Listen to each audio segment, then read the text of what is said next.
여러분, 투표하셨나요? 안녕하세요. 수대남입니다. 여러분은 차별금지법에 대해 어떻게 생각하시나요?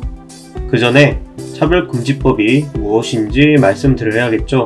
차별금지법은 국가 차원에서 특정 집단이나 개인이 합리적 이유 없이 불이익을 받지 않도록 보장하기 위한 법입니다.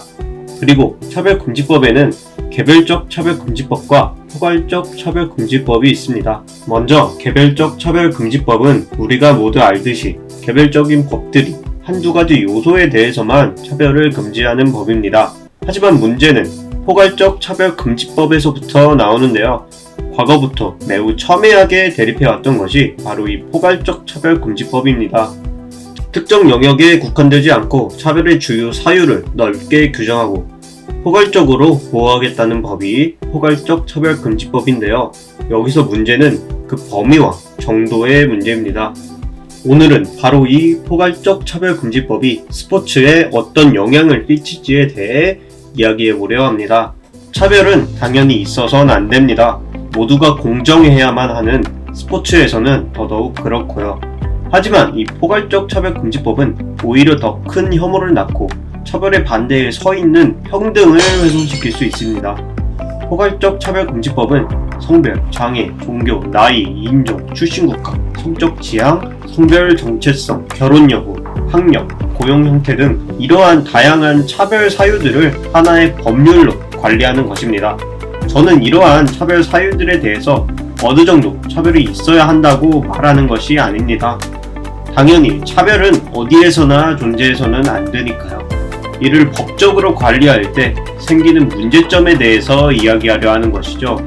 한국에서 시행하려는 포괄적 차별금지법은 직접차별, 간접차별, 괴롭힘, 차별적 언행에 이르기까지 너무나 많은 범위를 포함하고 있습니다. 극단적인 예를 들면 한 방송사에서 여자축구 대회를 명시한 것만으로도 성별에 대한 차별을 주장할 수 있죠. 그 이유는 차별금지법에서 피해자는 어떤 피해를 증명하는 것이 아닌 그저 차별을 느낀 것만으로도 법을 위반하게 되기 때문입니다. 어떤 사람이 아무런 의도와 악의 없이 언행을 해도 상대방이 차별을 받았다고 주장을 한다면 오히려 그 주장으로서 가해자가 되고 가해자가 된 사람이 차별이 아니라는 것을 증명해야 하는 것이죠. 그 피해자는 그 사람의 어떤 행위가 법적으로 어떤 문제가 있는지 증명하지 않아도 됩니다. 애초에 지금 시행하려는 차별금지법의 범위가 너무 넓기 때문이죠. 그럼 스포츠적인 측면에서 말씀드릴게요. 차별금지법이 시행된다면 기존의 성별에 대한 기준이 없어진다고 해도 무방하죠. 그렇다면 남성 육상 선수가 여성 육상 선수 대회에 참가하여 각종 기록과 순위를 삭제하는 상황이 벌어질 수 있습니다. 그리고 성전환 선수들의 기준도 애매한 상황에 더 큰 혼란이 일어날 수 있죠. 실제로 차별금지법을 시행하고 있는 해외에서도 이러한 사례들이 나왔는데요. 차별금지법을 시행하고 있는 미국 내에서 심지어 올림픽에서도 남성이 여성 경기에 참여해 메달을 휩쓴 사례가 있습니다.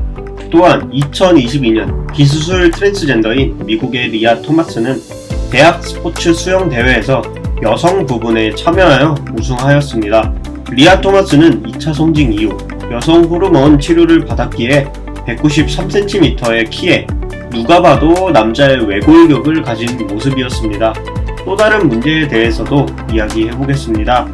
알렉스 모건, 메건 라피노 등의 미국 여자 축구 대표팀 선수들은 남자 선수와 동일한 임금을 받아야 한다고 주장했습니다. 그리고 실제로 동일한 임금을 받는 데 성공했죠. 월드컵을 예로 들면 남자 축구 월드컵과 여자 축구 월드컵의 상업전 매출은 10배가 넘죠. 저도 한국 여자 축구 선수들의 연봉이 높아지길 바랍니다. 다양한 방면으로 우리나라 축구가 발전하길 원하죠. 하지만 자유민주주의 국가에서 차별을 금지함에 따라 연봉을 갖게 하는 것은 매우 아이러니한 일입니다. 마치 국민 모두 같은 임금을 받는 공산주의와 비슷한 형태를 보이죠.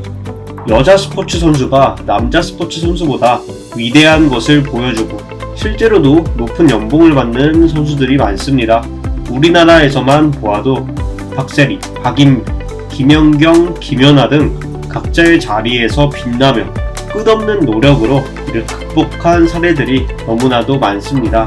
이들을 롤모델로 삼아 멋지게 보여주면 되는 것이 스포츠입니다.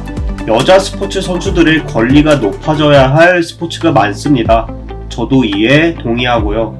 하지만 차별금지법이 시행된다면 극단적으로 급여가 동일해질 것이고, 이는 남자, 여자 할 것 없이 모든 스포츠에 악영향을 끼칠 것입니다. 더욱 문제가 되는 것은 차별금지법을 악용하여 여자 스포츠 대회에 출전하여 자신의 가치를 높이는 남자 선수들이 더욱 많아질 것입니다. 여러분은 이런 스포츠를 원하시나요? 차별에 대한 문제는 법적으로 제도화해서는 안 됩니다.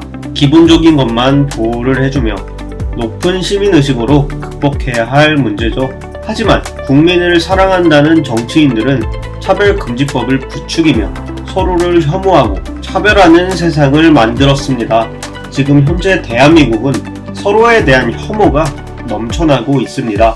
그것이 성별이든 세대, 정치든 말이죠. 이런 혐오스러운 현실에 쉼터가 되어주는 스포츠에도 굳이 없어도 될 또 다른 혐오가 생길 수 있는 위기입니다. 현실에 있는 성별, 세대, 정치적 갈등을 스포츠로 가져오면 안 됩니다. 세상에는 다양한 사람들이 살지만 이들을 빨갛고 파랗게만 정의하는 사람들이 많습니다. 저는 수많은 정치인들이 사랑하는 국민 여러분이라는 멘트를 할 때 나를 지지하는 이라는 지문을 항상 넣습니다. 차별금지법은 정치적 양비론, 성별, 세대 갈등이 만든 폐해이며, 차별금지법은 또 다른 혐오 강화법입니다. 이제 제가 처음 했던 질문이 떠오르시나요? 우리는 투표를 해야 합니다. 차별금지법을 시행하는 나라들은 그것에 맞는 교육을 실행하고 정책을 펼침으로써 성전환 비율이 높아지고 비혼주의자들이 많아졌습니다. 말로는 저출산을 막겠다는 정치인들이 저출산에 대한 쐐기골을 넣으려 하는 것이죠. 오로지 자신의 지지율만 신경 쓰는 정치인들에 대항하기 위해 우리는 투표를 해야만 합니다. 우리가 사랑하는 스포츠뿐만 아니라 많은 가치를 지키기 위해서 말입니다. 여러분이 1번을 찍든 2번을 찍든 빨간색이든 파란색이든 이는 올바른 사회를 만드는 방법입니다. 차별금지법은 스포츠의 다양성을 부정하는 정책입니다. 모두가 장점이 다르고 신체적 특징이 다르기에 누구는 골문을 막는 골키퍼, 누구는 골을 넣는 공격수가 됩니다. 하지만 공격수가 대부분 연봉이 높죠? 이것도 차별이라 생각하시나요? 아닙니다. 스포츠든 현실이든 공평하지 않는 현실에서 누구보다 공정하게 살아가는 사람들이 많습니다. 이들을 더 이상 아프게 하지 마세요. 여러분, 투표하셨나요? 저는 여기서 영상 마치겠습니다.